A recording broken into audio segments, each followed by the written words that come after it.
We're back for season 6 of my podcast. I'm all about putting the human factor back into business by helping organisations become places where people are happy, well, and able to perform at their best. And that's what my guests shed light on with their expertise and experience. As those who know me will be very familiar with, my mantra is simple: get people right, get business right. And that means we'll be covering a whole range of topics that impact on employee experience, engagement and mental well-being. And many of you will know that I hate tick boxes. So we'll be kicking those out, getting beneath the surface of shiny new initiatives, stripping back layers of complexity and going back to the fundamentals of good business. That's the people. This series runs alongside the launch of Leadership Labs and Manager Labs that I'm excited to be facilitating with the fabulous Gemma Ellison of Heart Leadership. These are interactive and dynamic communities that turn typical L&D on its head. If you are a manager or leader and want an opportunity to problem solve, challenge the status quo, experiment and evaluate, all within a small supportive group, get in touch.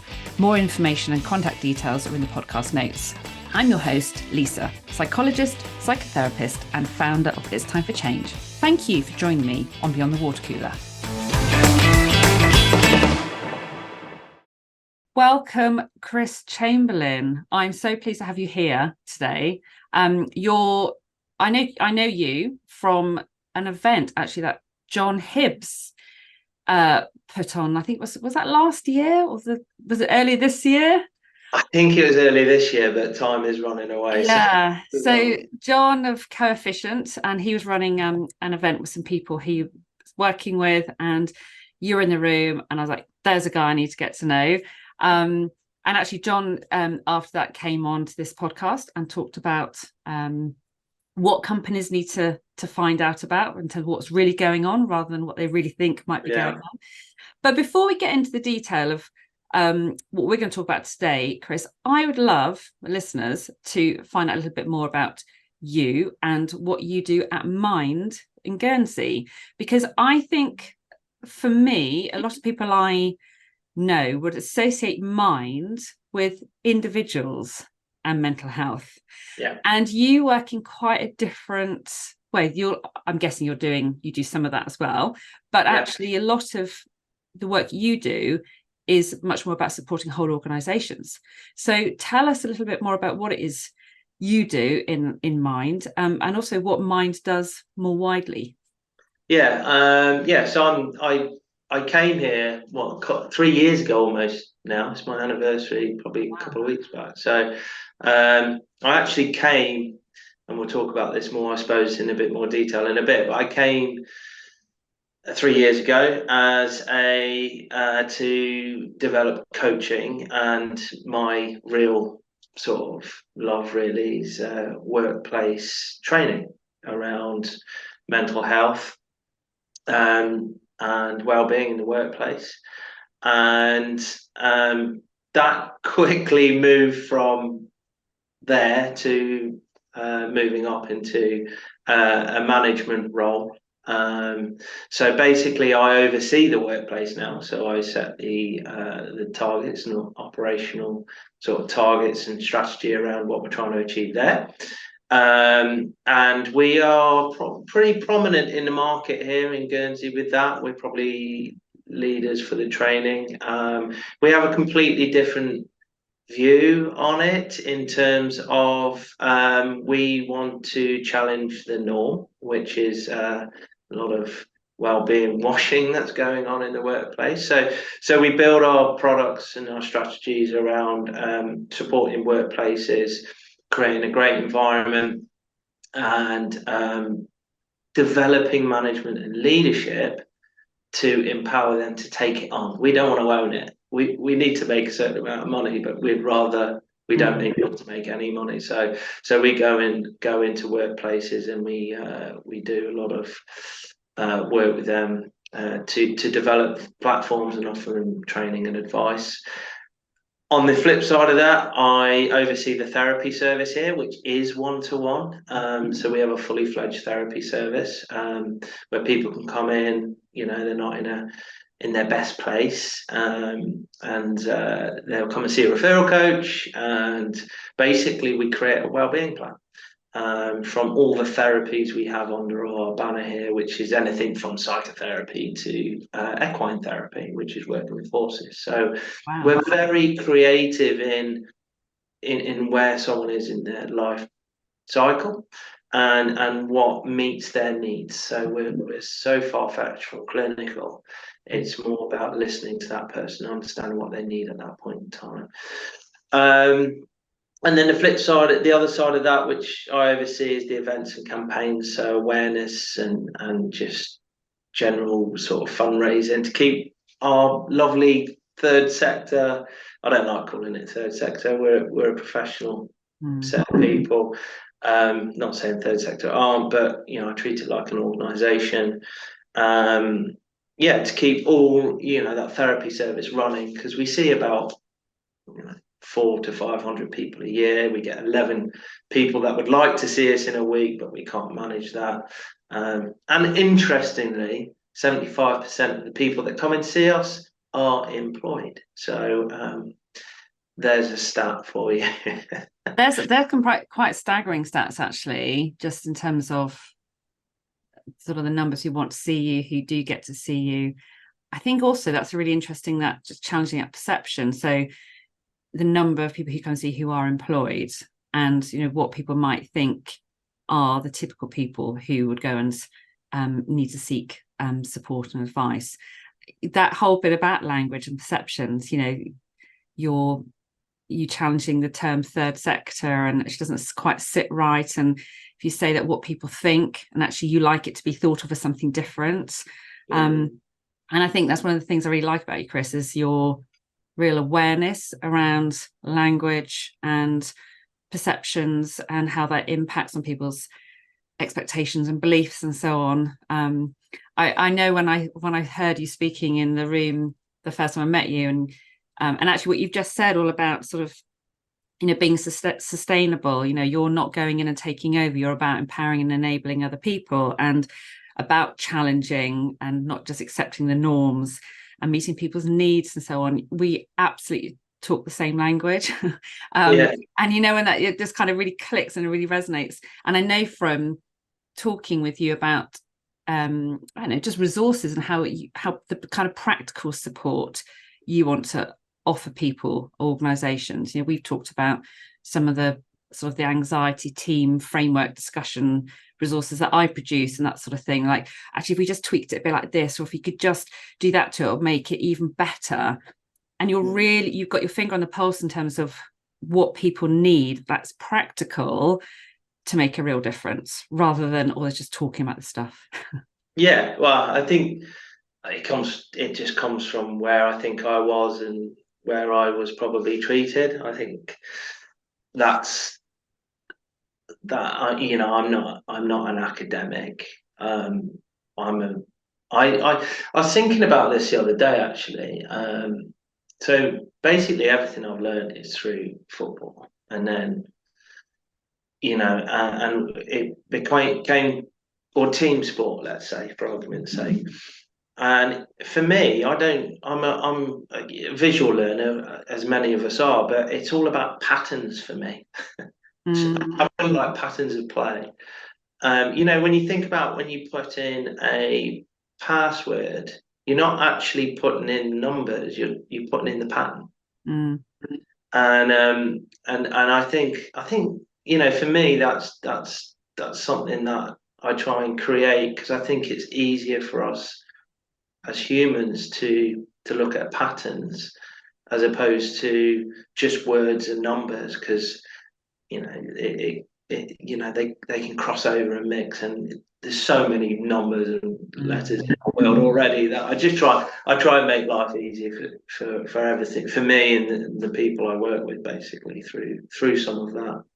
But that really comes across, and I think there are enough academics in the world, and there are enough documents sitting on shelves telling you all about the theory of stuff and what models, and that's great. There's definitely a place for that, but there's a huge demand for people to say, this is one way of doing it, and this is how to do it, and here's a really practical, down to earth approach. And that's, I think, what really oozes from you, Charm, is just Chris, it's just in that sense of this is something that you can, it's just practical. It's like, here's a challenge, and here's what we can do to think about that differently. And actually coming at it from being very grounded, rather than coming at it from a kind of intellectual place, which actually can be off-putting for some people. They can just feel a bit of a void between, well, that's great, but actually what does that look like for me in practice right now? Yeah, exactly. I get that. And I think that, I'm guessing that your approach to running an organization, to leading an organization, to working with other organizations, that has been shaped by your experience. Yeah, absolutely. So tell me a little bit about your story then, because I'm really interested in hearing about what you've learnt about leadership style, and very much has emerged from your own experience. Tell us a bit about that. Well, I suppose it all started really from school. I was as a footballer, and I wasn't ready for school, was the bottom line. I wasn't disruptive, but I was in the bottom set, and I used to walk into the class, and I reflect now, and it would be, right, do this, and I used to just do it in 20 minutes, and then I've just done 30 minutes of nothing. But I was perceived to be I was told, you'll never get anywhere in life, which it's still with me today. That's something that I use as a motivator, but also it's challenging. I think I said to you when I met all you guys in that room in Oxford, was I've got terrible imposter syndrome, and I don't mind that. I think I've learned to use it, whereas before it would have really just made life difficult for myself. But I left school. I thought I had chances to play at a different level. Didn't work out, as it doesn't with many young lads trying to make it in that industry. I basically had epiphany that at about 15 I was at a club in the UK, and I won't say which one it was, but I just saw the worst in human behaviour, like this competition and what it created. And if you were challenging someone else's position, as you would come in when you're trialing and stuff, they would just shut you down. The team would shut you down. And I remember not being passed to, and I just thought, what am I doing? And I remember just saying, I was about halfway through a period of time I was at this club, and I just walked into the coach's office. And I'd sort of been around a bit then already. And I travelled on my own. I didn't have my parents with me at a young age. So you had to stand on your own 2 feet. And I just walked in and I just said, you know what, you know what's going on here. I do as well. And he went, oh, my hands are tied. And I didn't go into it, but I said, can I use your phone? And he said, yeah, what for? I said, I'm going to call my dad. I want to leave today. And they just couldn't believe that I would do that and scupper any opportunity. But I was done. I was absolutely done with it. It was toxic. And I think that's where I got my first taste for what a toxic environment can do, to you as an individual, but anyone else around you. So I got out of there. I came home. I didn't really do much in the way of my GCSEs, but I just got into work. I went and became a painter and decorator, and I was about a year and a half in on £70 a week. Learned that my boss was charging me out at £17.50 an hour and only paying me £17 a week. So I left. I thought I didn't want to do that anyway. I went to a leisure centre. They said they wanted me to become a PTI because I was sporty. Ended up a year cleaning. Never put me on the course. And I think that was my first bit where I thought, I basically, they they actually got rid of me. They fired me, and I don't know why, but it was just a private. You know, I think they were just like, and you could get away with it back then. You could be fine. And had a period of time where I had to go on I had to go on the dole because I didn't really know what was going on for 3 months. But I had a great family, you know. And what happened then was I thought, well, I would go and put myself on a PTI course, like the best one I can do that is certificated and it is properly accredited. Went and did that. 3 weeks away in Trowbridge, I think it was. You know, on my own again with other people, had a good time, came back, and I thought, I'm actually, you know, I'm my sort of confidence. I thought working with other people. I thought it was still an industry there where wasn't that many PTIs, and I thought I'm not sure. I need to get a job. And then I carpet fitted for 3 years. Amazing. I loved it. You know, I just got a job sheet. I learned how to fit carpets and do floor, you know, all sorts of different flooring. Met a really great guy from London, amazing back history, and then I thought, well, you know, I don't want to be on my knees, and I think I've got more to offer, and ended up joining the airport fire service at 21, and that's where really I went through this massive period of learning a lot about myself, thinking I'm joining a fire service. You know, it's going to be disciplined, structured. I shall learn. I'm very, you know, see visual and doing. I like doing and helping people. So basically, you know, I got into that sphere, and then all I saw after my learning and going to fire training for a period of time was the same thing that was going on in when I was 15, 14 at football clubs, like competition, competing for, you know, an epaulet that says you're entitled and you're someone different, or the uniform, the badge, or slagging someone off. And I just thought, oh my God. After about 4 years, I thought, what am I doing? And I just shut down.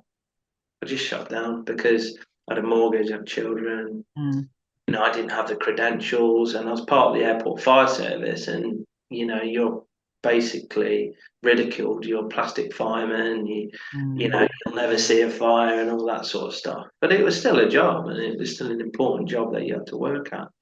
But did you feel slightly trapped in that then? Because I think it's really interesting actually listening to you, Chris, talking about how when you're at the football club and it wasn't right for you, you just got out. And when you're doing something else that's not right, you just get out. So you were quite proactive, and actually more so than a lot of young people would be. But then you get to a point of having kids, having a mortgage, and suddenly that sense of responsibility can have a really big impact, can't it, in terms of people's level of courage and that level of ability to say, actually, this isn't right for me. I'm going to go and do something else.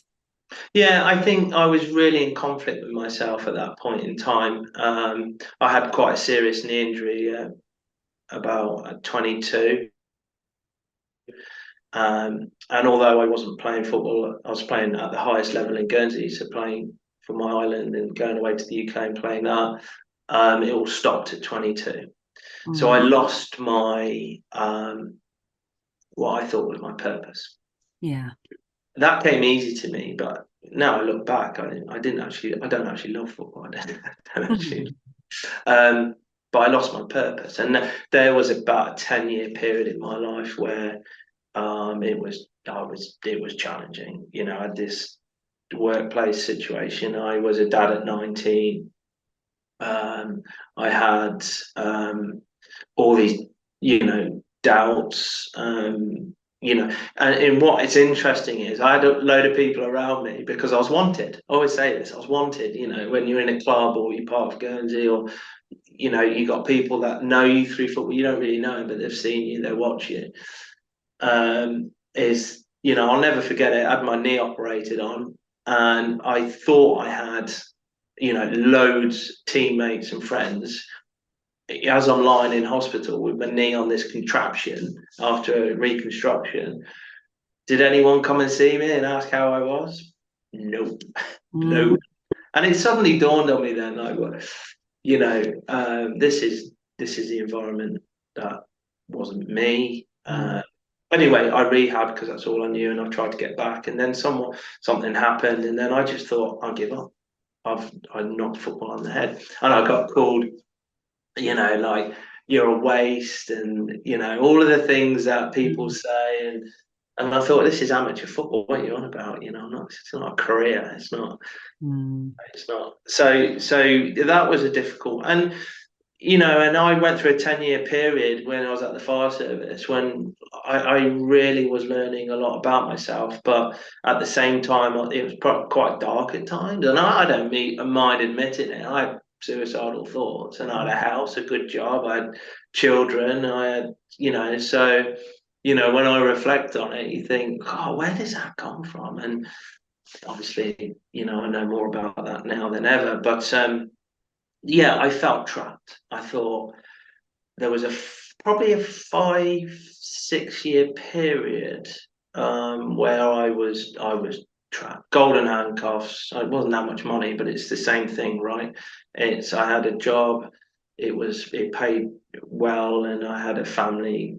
And living in Guernsey is ridiculously expensive anyway. So I didn't want to make any rash decision. You do wonder as well that just And that, then I just spoke. that Sorry. observation, Chris, you do wonder how many, you look at the rates of male suicide and how many people feel trapped in that way. It's the income, they need the income, particularly, in an environment, society as we are today with cost of living and so on.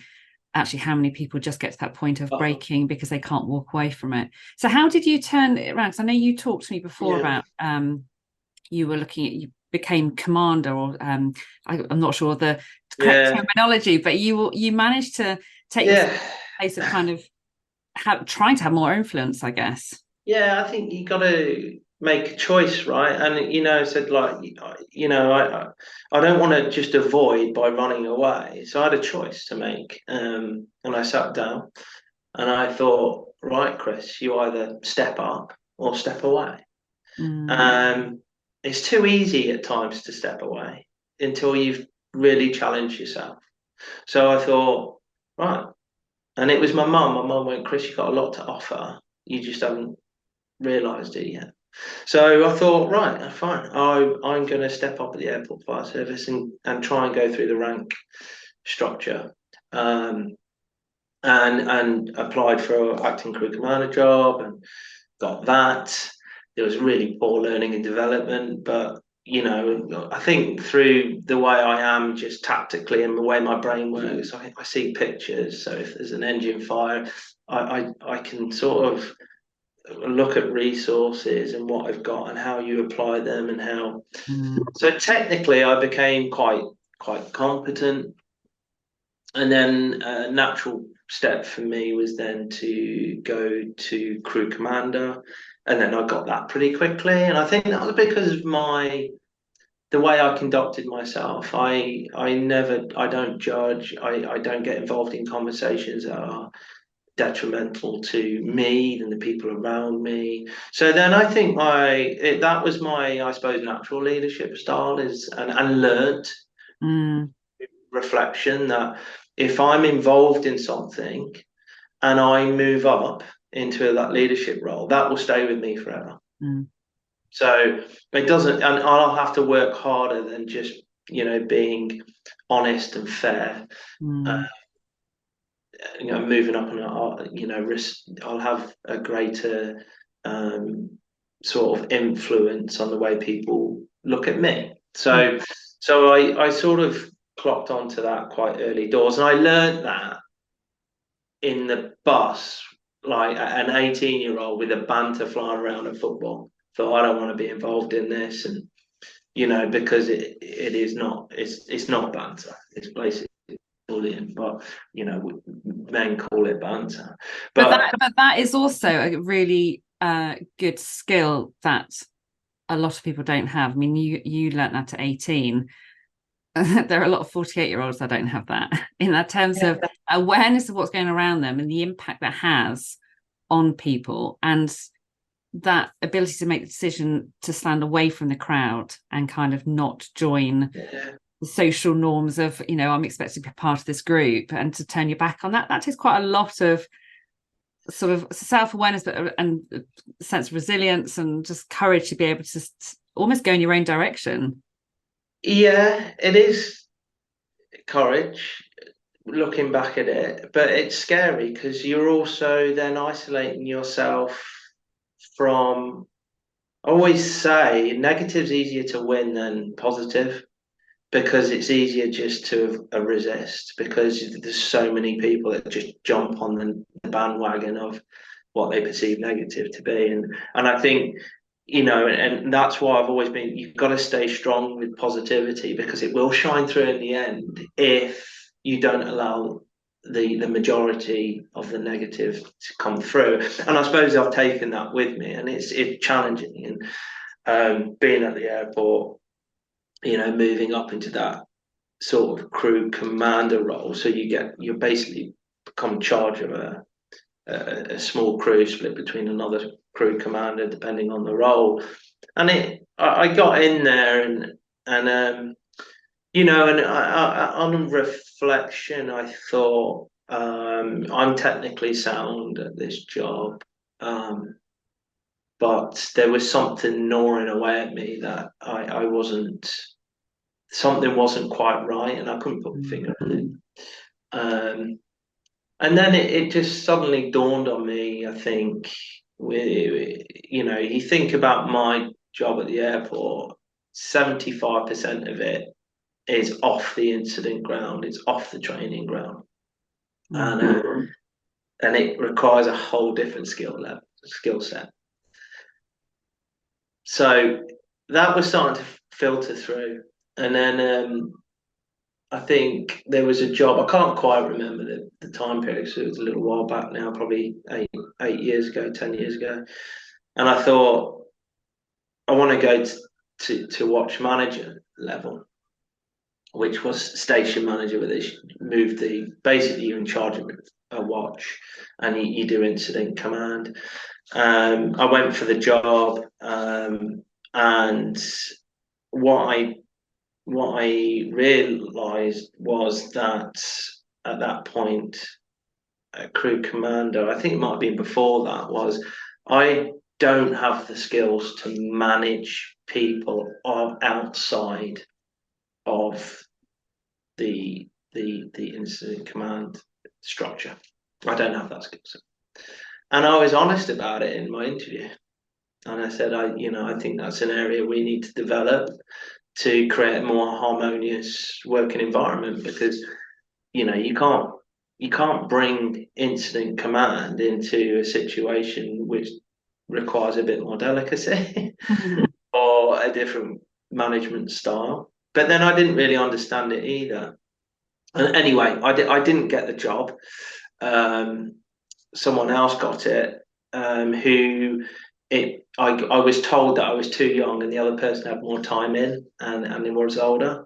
And that, I won't swear, but I was annoyed by that, because I knew I was performing at a different level.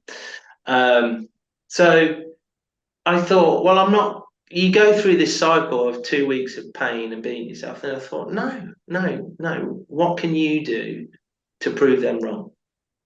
So I brought a load of management for dummies, leadership for dummies books.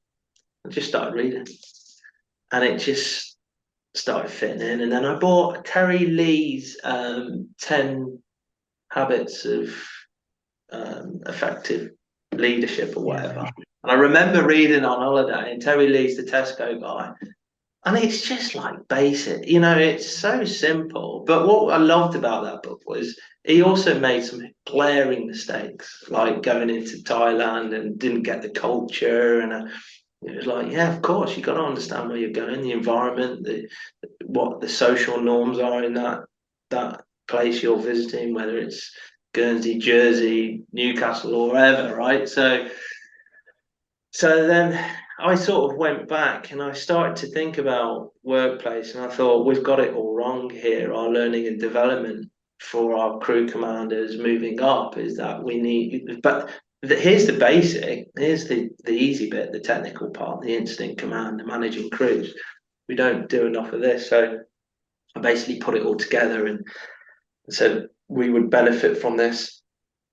It's benefited me already in X, Y, and Z, and I said also, I think I need to do. I researched the best management leadership program I could get on, and the States of Guernsey at the time had one for Chartered Management Institute.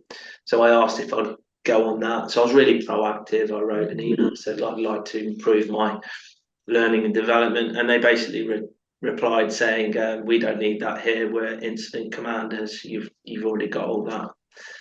And so I was like, okay, and I went in again and I said, well, it's not. So I tried to explain it, giving them some evidence and where I'd learned from just these other books that I'd read.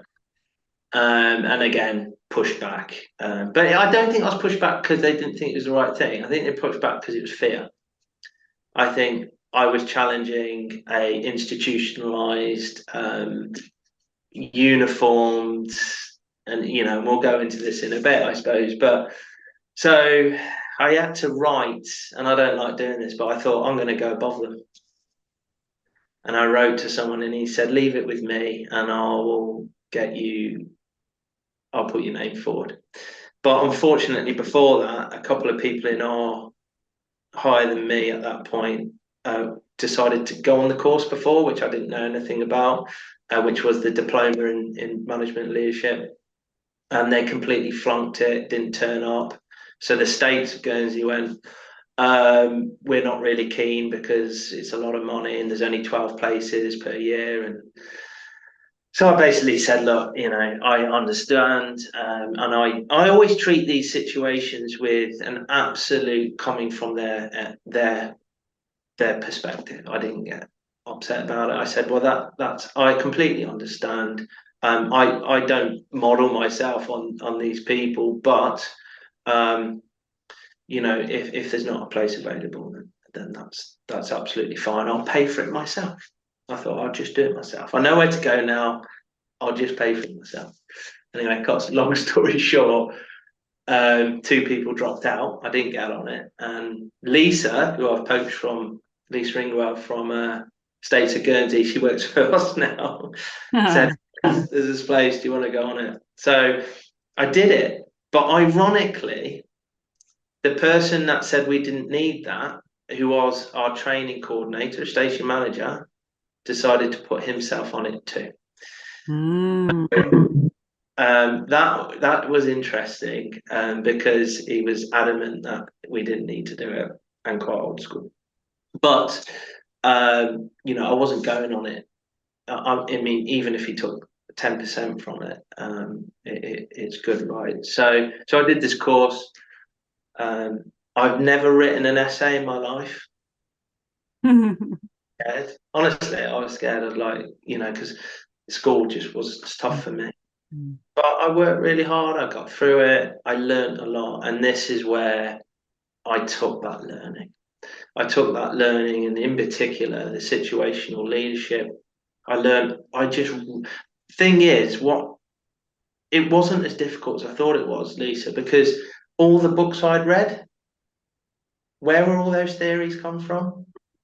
They just come from people that have learned and trialed it and put it into something. So when it was coming up on the board, we're doing leadership today, I thought, I know quite a lot on my learning.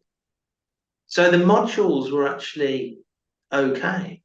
I wasn't really, I was learning, but it was more about learning how to put it into get marked, if you know what I mean. I didn't find it too bad, and basically I got through that, and then I did my chartered management at the end. So I thought, if I'm doing this, let's go for the whole lot, and then that's really where the next part of the journey started. Really, is that I made the challenge.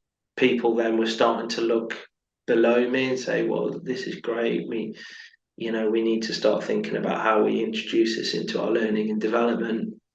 And yeah, so that was sort of that journey, but extremely challenging at times. But I suppose, I really struggle with the word resilience because there's too much fluff around it. But I suppose you learn to be resilient by reflect. I always say reflect, learn, and open the door and move through.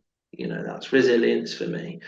And you will. There is difficult times in that chain of learning about yourself, but I suppose that got me through sort of up until about 32, 33, I suppose. And yeah, I was a young watch manager at that point. So what have you, in terms of what you learned about leadership then, and through your own experience and through those courses, through your reading, it'd be really interesting to hear your take on what you understand by situational leadership, and just sort of be interesting to explore that a little bit more. Yeah, so not a lot of people here, but it's like, what does that actually look like? Yeah, so it's Ken Blanchard and Paul Hersey, I think, coined the phrase situational leadership. And I remember it coming up on the board. And what I always do when I look at something, I don't look at it as a given or what it is. I'm not looking at the picture, if you like. I'm looking about how does this apply?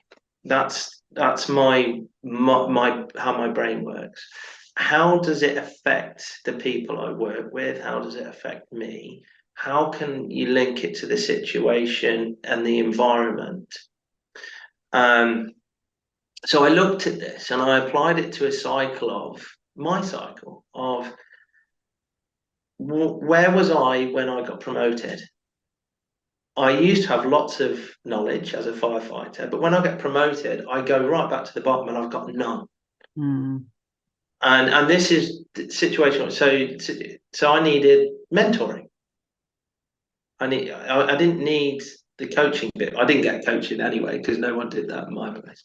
It was very dictatorial sort of dictatorship in the UK, which we'll explain more about. But mentor, and then that mentor, as you learn and you're being supported and you're being provided with a learning and development, and you've got that person that you can bounce off and make mistakes, reflect, being allowed to make mistakes without criticism, moving to the next stage of starting then to move into doing it yourself with a little bit of mentoring stroke coaching, moving into the next bit of coaching, and then finally the last bit where you've done your learning, you don't really need someone to fall back on, but there's something there if you need it. There's learning and development cycle and sort of like an ecosystem where it just keeps you moving forward, learning and developing, and improving as an individual, because I think that's the most important thing. A, as a person, but B, in your role at work, your job role, because that for me is where all the meaning and purpose is. And then it suddenly dawned on me, actually, meaning and purpose is what's missing. At the airport. So situational leadership, and then I looked at that, and I think, well, that's a very sort of looking at it. Situational what leadership style do you apply at each segment? And then I thought, you can use this anywhere. You can apply this anywhere if you understand and are aware of all the pros and cons of each leadership style. So there's lots of leadership styles, autocratic, democratic, laissez-faire, transactional, bureaucratic, empathetic leadership is the one now you need to learn. We'll probably go into that in a bit more detail. And then I thought, well, if you know the leadership styles, you are aware of the situation, you can then apply yourself as a manager to that situation to get the best outcome. So So basically, it took me a while, and I did a lot of my own sort of looking at the situation I was in. How do I use this? How do I apply it? And basically developed it into sort of my own sort of thing, really. Um, but what I did is I never do something and never share it if I think it can make a difference to others. Mm. So basically, I kept all the documents, and then I did lots of things with our team, which basically I went from a very bureaucratic leadership style that incident command is. Mm-hmm. And I basically got the guys up from my watch, 10 guys, and I basically went, I think I've got it all wrong. I just said, I've got it all wrong. You know your jobs. You know your jobs. I want you to start telling me how we achieve what I'm going to put on the board. So our training stuff like an engine fire, how we approach an internal fire. I just gave them the tools. And, through a process of, engaging transformational, transactional leadership, empowering my staff, cut a long story short, we worked on the engine fires, and I only stipulated two things. You safety first, and you have to wear breathing apparatus, because at that time people were still, not really wearing breathing apparatus. And they said, well, and our goal is we need to reduce the time that I timed us last week, just doing it the way we've always done it. I said, but I'm not telling you how to do it. We're going to work it out together. I said, here's your resources. Here's what it looks like. What do you need? I asked them, what do you need? And sort of, I want you to build the tactics and techniques around it that we've never done before. And it took about 3 months, but we shifted. I think we were about 2 minutes 30 to getting branch water on fire to, I think, 1 minute 45 with breathing apparatus on. But that was that. The reason for that, though, everyone was invested. Mm. Everyone knew. Everyone was aware of each other's roles. And what I built in as well is there's. Have you ever heard of locked in sort of syndrome? I think it came from a Korean Airways disaster, where in Korea the pilot was military, and you never doubted them. You never asked the question, and it created one of the biggest air disasters in. Yeah. And the learning from that is that we created a system that didn't benefit, a dynamic situation. So And I think that's where now there's a lot of whether it's airlines, pilots, and various other industries, that they take psychological safety to the next level. I mean, they practice that brilliantly, don't they? In terms of, you have to feel safe to speak up at any point about and challenge any aspect of practice, and admit mistakes, and so we can learn from them, and so on. And that's a really good example of why. Yeah, exactly. So, and there was lots of challenges through this place, because the other watches were looking at us, seeing things that are doing different, and this is how toxic this place was. Going into the chief at the time, I didn't call him the chief because it doesn't make no sense to me. It's fire service manager, and saying they're doing things differently. We don't like it. Blah blah blah blah blah blah blah blah. And they told me to stop, even though I evidenced it. I had all the numbers. My team was saying how much they enjoyed coming into work. They were being challenged, stretched, learning. They were telling me how to do stuff. I said, you're the firefighter. I'm not a firefighter anymore. You tell me how this needs to be done. So I got told to stop. But I didn't. I'm going to say, I can't imagine you stopping, because you're someone who likes to challenge status quo, and that's it. And if you know that you're having a positive impact, and you know that you've got a team of people who are benefiting from that, the evidence, the outcomes speak louder than that voice saying stop. Well, this is where I was telling you about negativity is more powerful than like good. It can be if you allow it. So most of us will go into experiential avoidance. We will just, it's easier to back away. But I made the decision that I was stepping up or stepping away. That was my decision.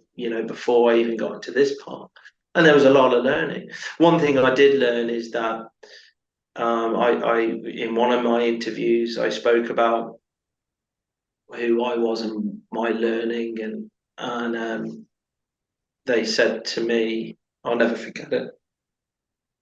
They said to me, "You're too young to lead and manage. You can't learn." Because I was saying that books. I read books like Terry Lee or any other like McCormack, the What You Don't Learn at Business, Harvard Business School. I love that book. They're all from experience. And I was saying to them that, because they were like, well, it's, there's theory and you need to apply theory. I said, no, what we need to do is learn from the past and move forward so we can write a new book, a new chapter, because that's how we've got to where we are now. We don't read. Yeah. And I think when companies do that within their companies, so obviously that the fire service was not in the right place to be thinking in a more progressive way. But when companies allow their employees to tell their own story about what it's been like, and then they can learn from that story to move forward, I think it's so powerful. So it's a bit like reading these books, which aren't theories, they are people's experience, what they've learned from their own experience. It's like, don't make the same mistakes. Here's how it works really well. It's like, that's brilliant. Let's share that and let's learn from it. We learn from lived experience. Yeah, so you can learn from the books, but you can also learn from the people in your own organisation who's saying, this is my experience and this is how we've done it for ages and this is why I think we do it. But actually, have you thought about it's not rocket science, is it? No. I mean, I learned really early on that basically, if you want to move at a pace, the people the people around you generally will have the answers if you're willing to cast aside yourself. Most of the time I think it's us that blocks through whatever pride or I need to have the answers, and that's where this leadership stuff comes in. I've got a thing with leadership, and it's like I'm a director of a company. I'm a leader. And I quite often ask when we're training. I said, who is promoted on time and experience, and they all put their hands up. And I said, who's got a people management degree or diploma, or name me. Oh, it's one of them is name me. Leadership styles. How many can you come up with? They come up with about 3. And all that tells me then is that they then can't apply the right style at the right time to get the best outcome of the teams or the situation they're in. And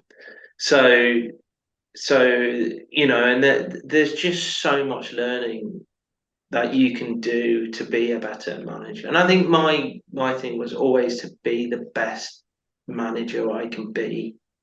My whole work is about getting the best out of the people that are around me to meet the organization's needs. And that's where situational leadership will really suit you. And the question I've got, which is just to be slightly controversial, because everyone talks about being authentic and how important that is.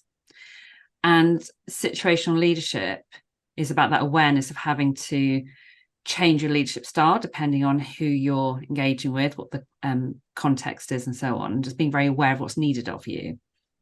And I wondered what your opinion might be, Chris, of how to align those, because there'll be some people, and I've heard not very many, but some people say, well, how does that fit with being authentic? Because being authentic is me just turning up how I am, and people just have to accept me how I am. Yeah. And then of course that isn't what situational leadership's about. No. So how do you get around that? Because I know I thought I'd ask you, because I know you're very self-aware, you're very tuned into emotional intelligence and, you know, sort of empathy and so on. So I thought it'd just be an interesting question to see how would you respond to that? Well, emotional intelligence is that in key. It's that I remember looking at Daniel Goleman stuff years back, and I thought, oh my God, this is it. And I thought, but first things first is yourself.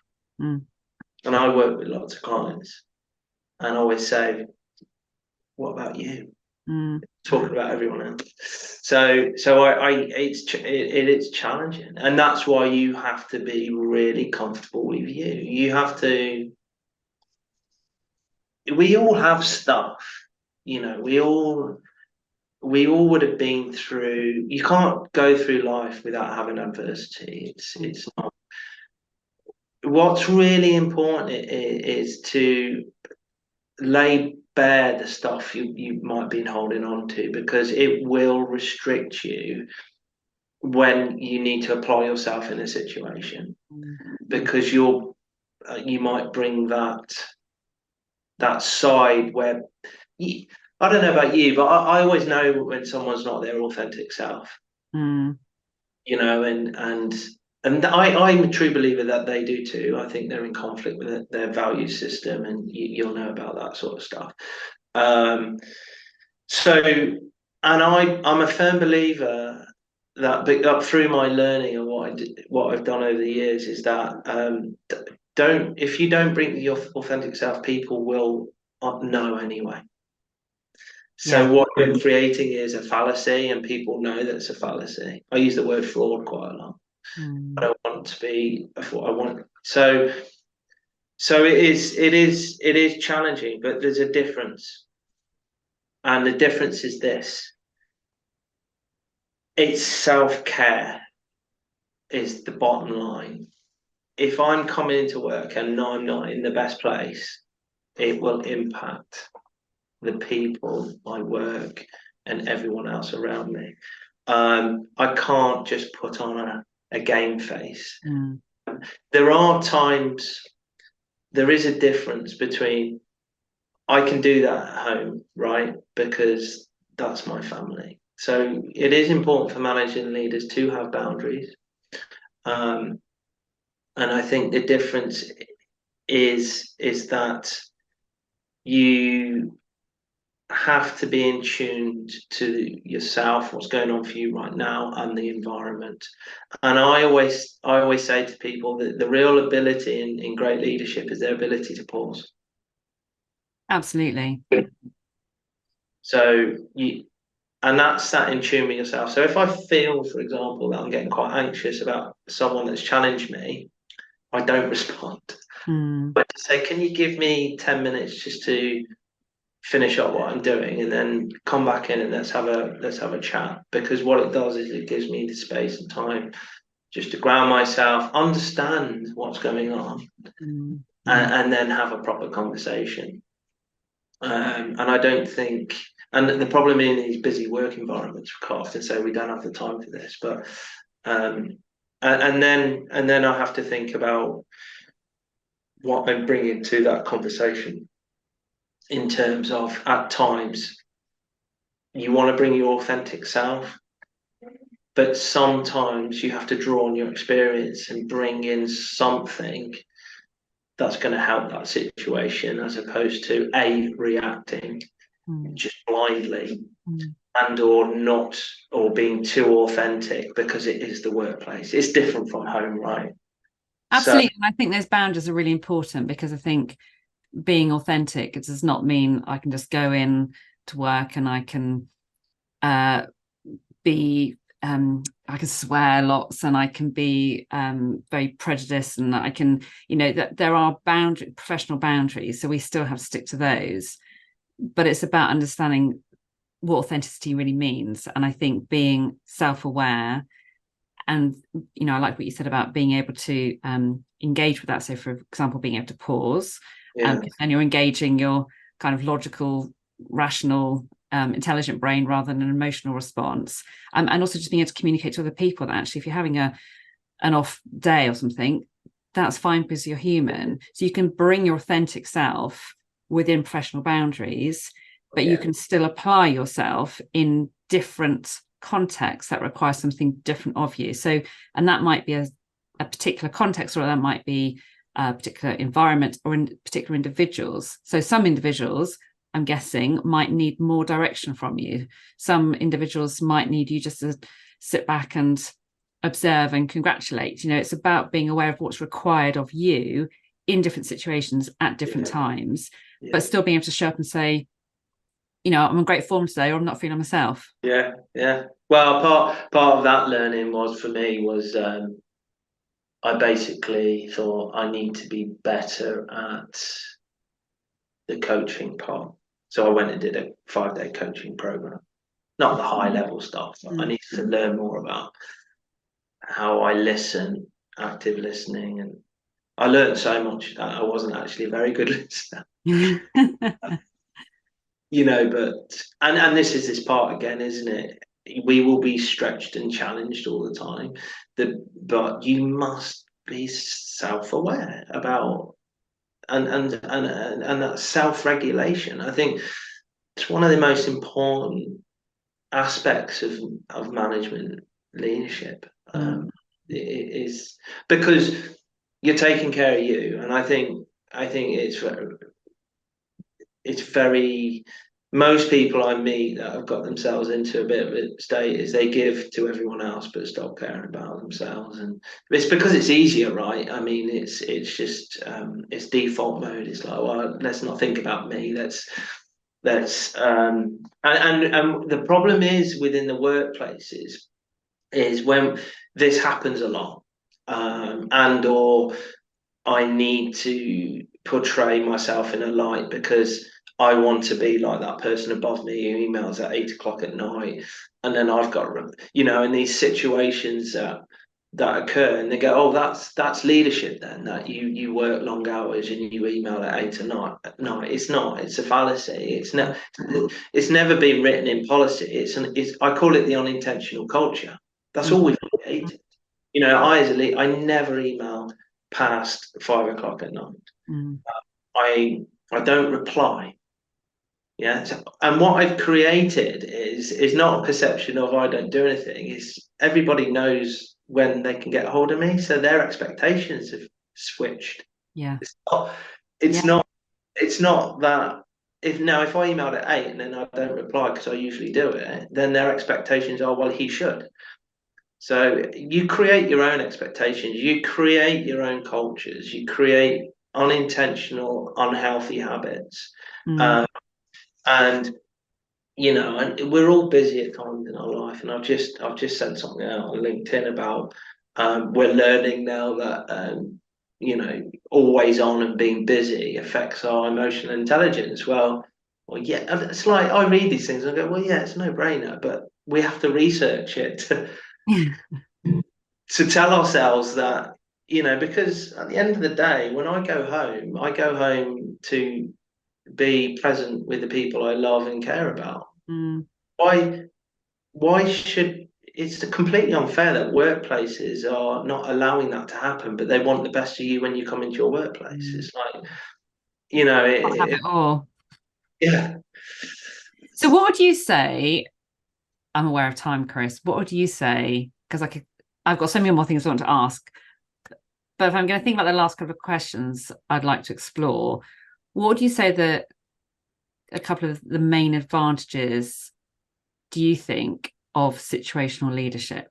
It'd be interesting to know sort of what your thoughts are around the benefits it really brings to an organization. So why leaders who may not be aware of this style, and I will link to this podcast to a blog that explains a bit more about it. Yeah. But what are the advantages? Why should people bother?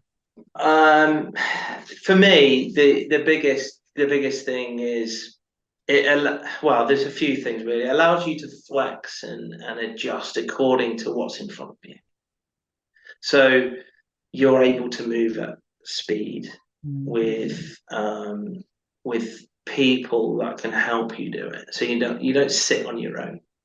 Now there are times, and this is situational leadership, where you will have to make a decision, and you use that autocratic style because it's either risky or dangerous, and they're looking to you. That's leadership.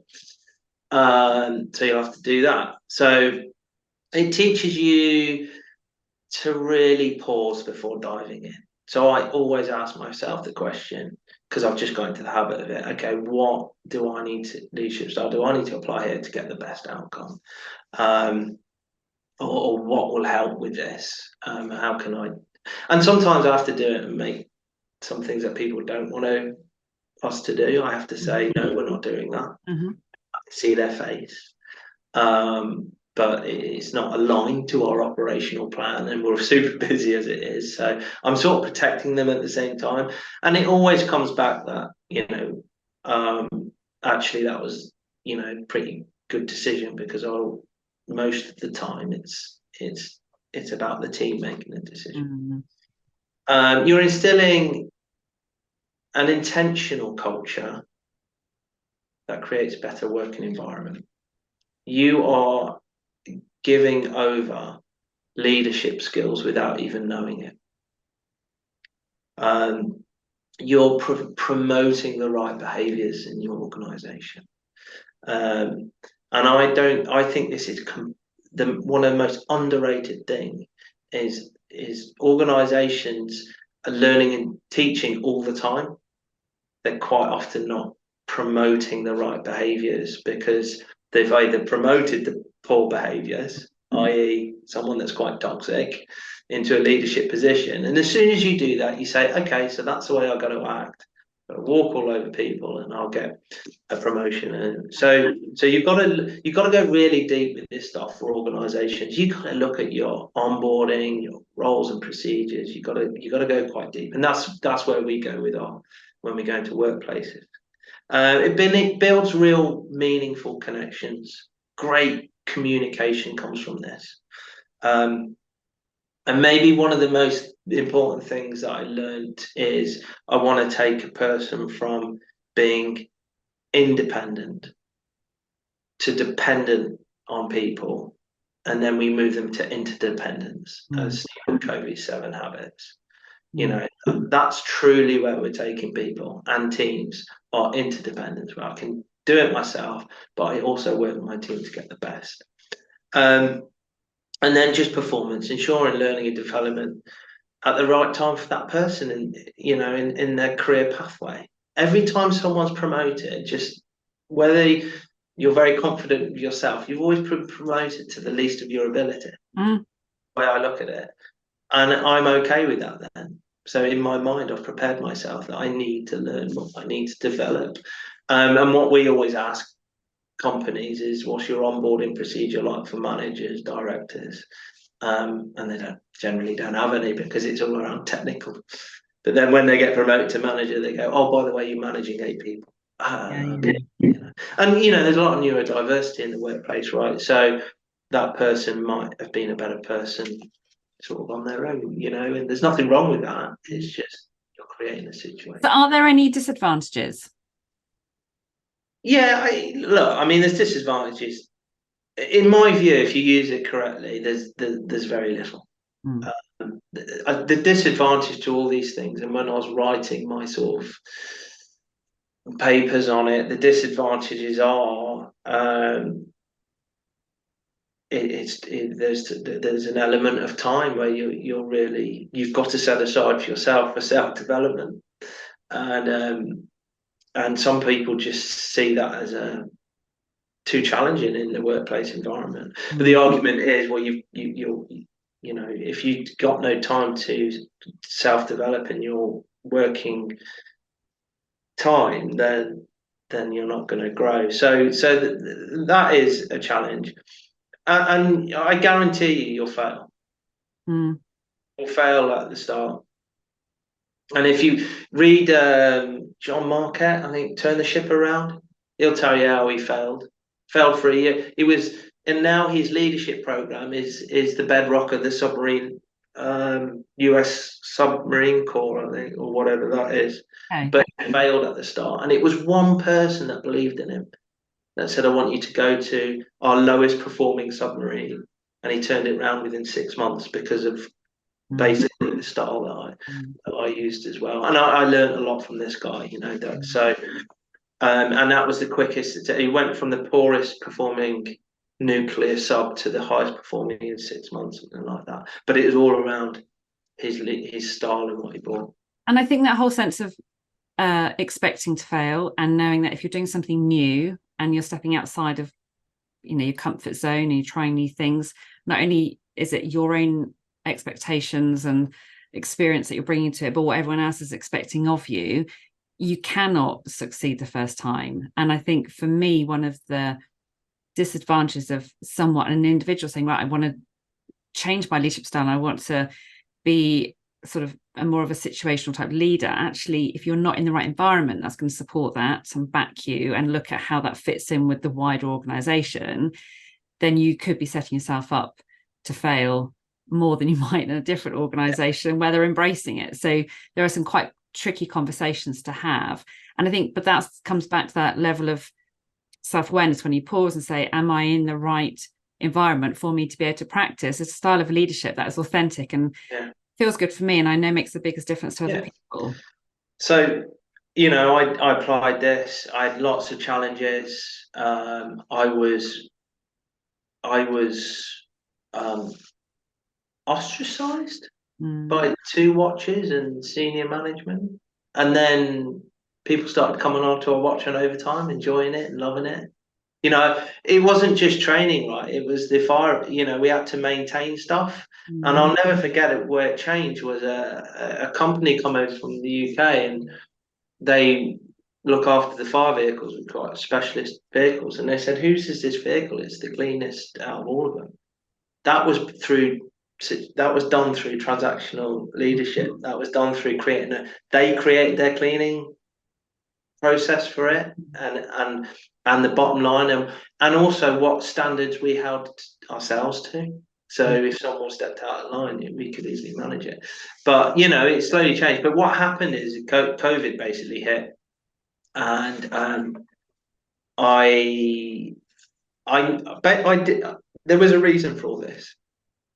It was a 10-year journey because I wanted to leave, but I didn't have the credentials to leave. Everyone saw me as a lazy person because I was at the airport fire service. The perception of what airport was. Guernsey is very financial based, and I just started doing some talks. I did Disrupt HR twice, talking about meaning and purpose and performing to succeed, I think, was the title of mine. Then the last one I did was about like our value system and how most companies are in conflict with their own value system. But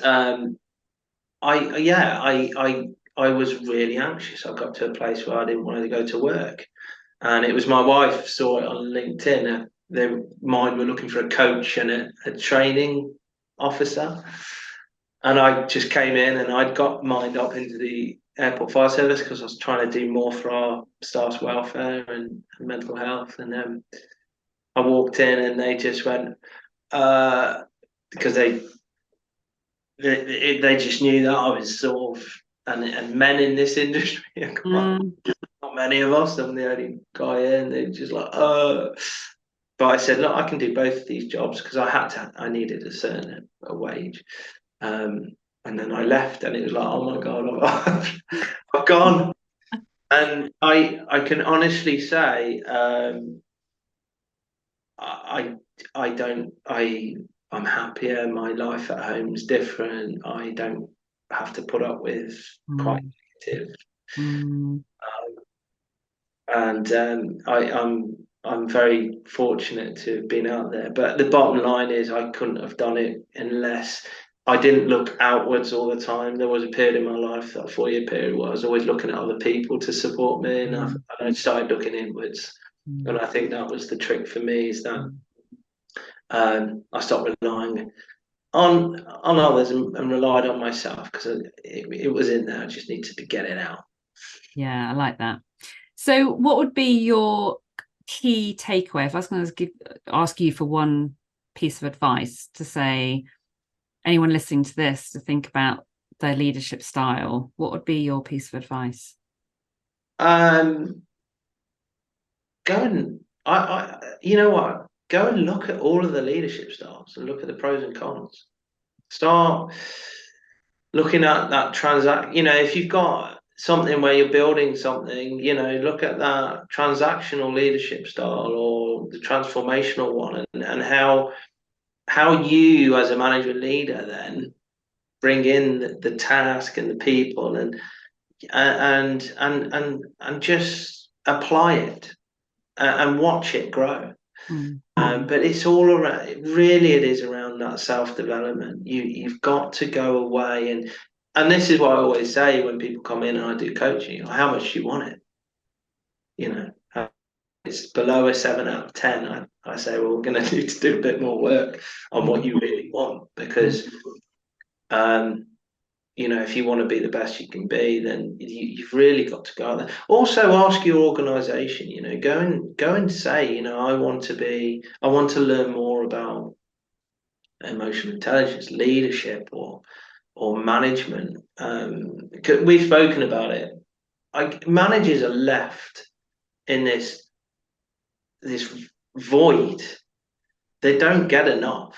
So if you got a one-to-one, go and ask, and don't feel rejected if there's nothing there. It's within your power to go and I just went and bought a £10 book from W.H. Smith, and that's where it was from. So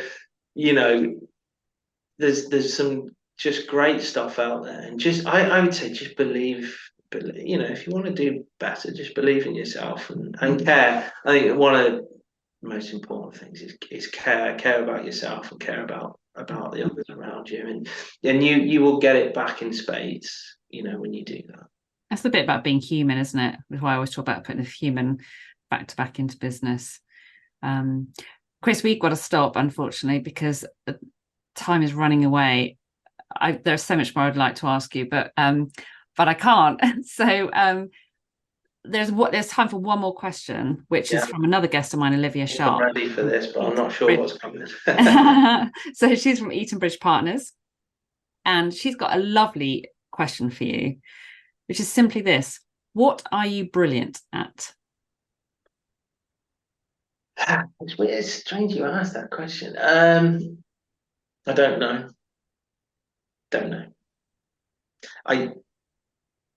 I think this is. I don't. It's a part of me. I did my bell bin, and I'm not a great believer of these things, but my bell bin, there was one thing at the leadership, but everything was in the middle, and everyone else's was scattered. And I just think I'm pretty good at being average in every aspect. So, and what I think I've learned from that is a friend who's a psychologist here said, I think that's why you're a good manager and leader, though, Chris, is because you sit on every chair, but not always the one that has to have the loudest voice. So, but then maybe that makes a brilliant leader, in the sense of if you think you're average at a lot of things, it brings a different quality about you to your role as a leader. And I would argue that from listening to what you've described today about how you operate and how you think and how you communicate and everything, I would definitely put you into a category of you'd be a brilliant person leading people within an organization. One thing I am always do is I'm honest. If something needs to be said and it's not, and it, I sit on board meetings, and I remember saying to our board at Mind, no one was saying, I said, we're not a very diverse board, are we? All white collar, and actually we made change from that. We then looked to become more diverse. So yeah, I just bring my authentic self. I think that's the most important thing. Chris, thank you so much for your time today. It's been really interesting and very inspiring actually hearing your story and how you've turned around expectations and beliefs about you into the amazing work you're doing today. And yeah, truly inspiring. I think we're going to put a number of references in the show notes that people can read up for themselves a bit more about how they want to lead with intent. So thank you very much. Okay. Thanks, Lisa. I hope you enjoyed the conversation today. I invite you to think about one thing that you will take away to think about or do differently. I'd be really grateful if you can give me a thumbs up on Apple or wherever you listen to your podcasts, and for an extra brownie point, leave me a short review. I'm really keen to help drive real change for better practice in the world of people at work, and spreading the message will help that. I'd love you to also join the club to stay in the loop and be the first to hear about exciting things that I'm developing, including free downloadable resources. Please do reach out to me directly to discuss the topics covered on this podcast, or perhaps other challenges around people at work. And if we're not already acquainted on LinkedIn, please connect. All the links you need are in the show notes. So until next time, bye for now.